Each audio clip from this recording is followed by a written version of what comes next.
নমস্কার, আমার নাম সোহিনী দাস। আমি শ্রীচন্দা মহেন্দ্রনাথ মেমোরিয়াল ইনস্টিটিউশন স্কুলের ক্লাস 8-এ পড়ি। আমি আজকে একটি গল্প বলতে চলেছি এবং গল্পটি সত্য ঘটনা অবলম্বনে তৈরি। তো আজকে আমি যাদের গল্প বলছি তাদের নামটা আমি বলছি না, ধরে নিচ্ছি যার গল্প বলছি তার নামটা মিতা এবং তার বন্ধুদের নিয়ে ঘটা একটি গল্প। মিতা তখন ক্লাস 5-এ পড়তো, নতুন নতুন স্কুলে ভর্তি হয়েছিল। তারা তখন জানতো না স্কুলের সমস্ত ব্যাপারে।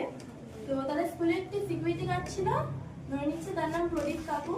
তো মিতারা স্কুলে আসার দুটো রাস্তা ছিল, একটি হচ্ছে বড় পিচ রাস্তা যেখান দিয়ে সবাই চলাচলা করতো, আর একটি হচ্ছে বাঁশ বাগানের রাস্তা, মানে যেটা খুব একটা ভালো নয়, ওখান থেকে বেশি লোক আসতো না, খুবই নির্জন একটা রাস্তা এবং বেশ ভয়ঙ্কর।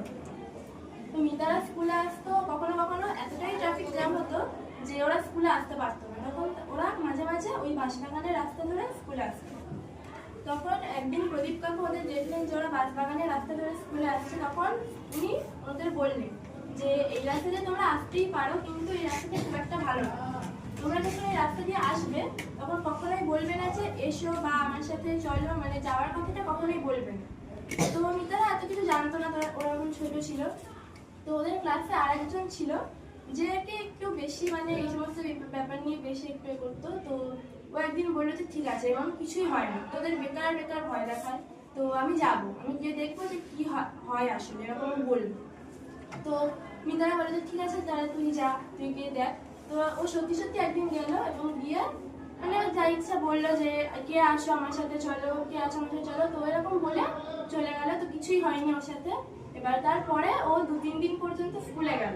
তো এবার ঠিকঠাকই আছে, কিছু হয়নি। তো বলছে যে দেখেছিস তোদের কেমন ভয় দেখাতো, কিছুই নয়, কিছুই হবে না। তো মিতারা ভাবছিল হয়তো ভয় দেখাতেই পারে, আমাদের ছোট ভেবে বোকা বানাচ্ছে। তো 2-3 দিন কেটে যাওয়ার পরে দেখছে যে মেয়েটার স্কুলে আসছে না, প্রায় 1 মাস থেকে 2 মাস মতো টানা স্কুলেই আসেনি। তো ওরা তারপরে অনেক পরে জানতে পারলো যে ওর এতটাই জ্বর হয়েছে যে জ্বর থেকে আর উঠতেই পারছে না। তারপরে ওরা খোঁজ নেই, অনেক বছর কেটে গেছে। তো এখন আর সবাই থাকলেও ও আর তারপর থেকে স্কুল যায় না।